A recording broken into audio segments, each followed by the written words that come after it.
Biological indicators, steam versus ethylene oxide temperatures. Mga biological indicator, mga temperatura ng steam laban sa ethylene oxide. Theory. Teorya. The manual states that biological indicators for steam sterilization utilize Geobacillus stereothermophilus spores and must be incubated between 131 degrees Fahrenheit and 140 degrees Fahrenheit. Sinasabi ng manual na ang mga biological indicator para sa steam sterilization ay gumagamit ng mga Geobacillus stereothermophilus spore at dapat na i-incubate sa pagitan ng 131 degrees Fahrenheit at 140 degrees Fahrenheit. Biological indicators for ethylene oxide use Bacillus atrophaeus and are incubated at lower temperatures.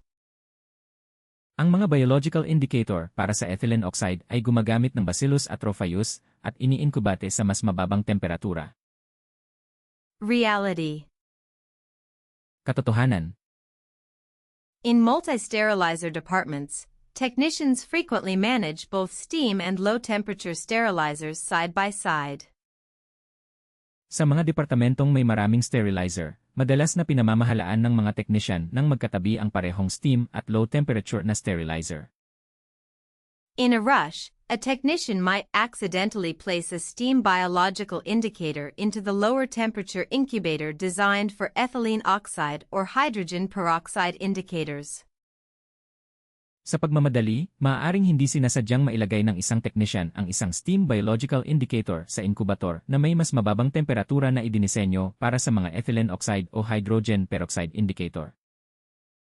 Exam strategy. Diskarte sa pagsusulit.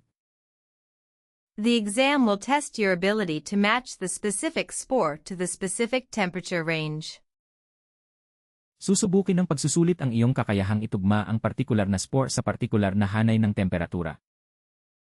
If a question asks for steam biological indicator parameters, any temperature below 131 degrees Fahrenheit is a distractor meant to trick you with ethylene oxide parameters.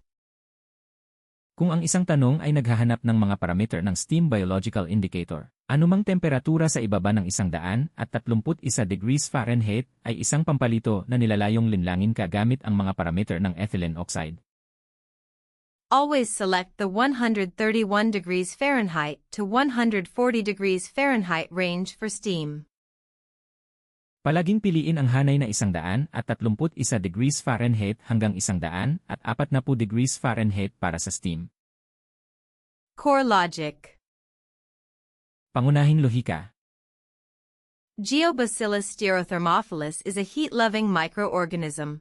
Incubating it at normal room temperatures or even 100 degrees Fahrenheit will not encourage spore growth, resulting in a false negative reading that allows failed sterilization loads to reach patients.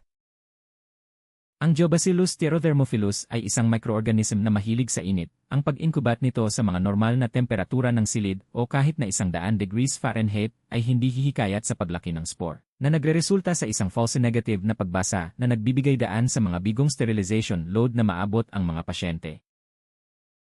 Maglalabas kami ng mas maraming bilingwal na video para matulungan ang mga hindi katutubong nagsasalita ng Ingles na mas maintindihan.